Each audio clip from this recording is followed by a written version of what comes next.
ತುಂಬ ಕಾಳಜಿಯಿಂದ ನಿಮಗೆ ಈ ಥರ ಜಪ ಮಾಡಿ ಅಂತ ಹೇಳ್ತಾ ಇದ್ದೀನಿ. ತುಂಬ ಸುಲಭ.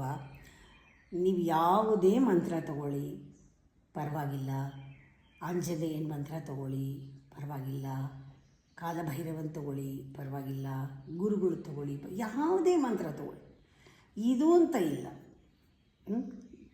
ರಾಘವೇಂದ್ರ ಸ್ವಾಮಿಗಳು ತಗೊಳ್ಳಿ, ಶ್ರೀಧರ ಸ್ವಾಮಿಗಳು ತಗೊಳ್ಳಿ, ಶಿವನ್ ತಗೊಳ್ಳಿ, ದೇವಿ ತಗೊಳ್ಳಿ, ಯಾವುದೇ ತಗೊಳ್ಳಿ, ದೇವರ ಹೆಸರನ್ನ ಜಪ ಮಾಡಿ. ಯಾವ ದೇವರನ್ನ ನೀವು ಅಂದ್ಕೊಂಡಿದ್ದೀರಾ ಆ ಜಪ ಮಾಡಿ.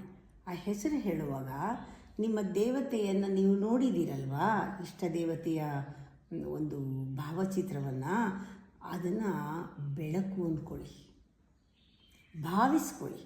ಒಂದು ವೈಟ್ ಲೈಟ್ ಅಂತ, ಯಾವ ಬಣ್ಣನೂ ಅಲ್ಲ, ವೈಟ್ ಲೈಟ್ ಅಂತ. ಆ ಲೈಟ್ ನಿಮ್ಮ ಹೃದಯದಲ್ಲಿದೆ, ಬಿಳಿ ಬಣ್ಣದ ಬೆಳಕು ನಿಮ್ಮ ಹೃದಯದಲ್ಲಿ, ಪ್ಯೂರ್ ವೈಟ್ ಲೈಟ್ ಇದೆ.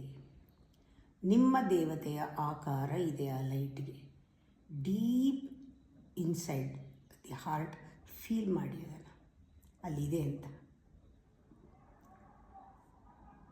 ಫೀಲ್ ಮಾಡಿ ಜಪ ಮಾಡಿ.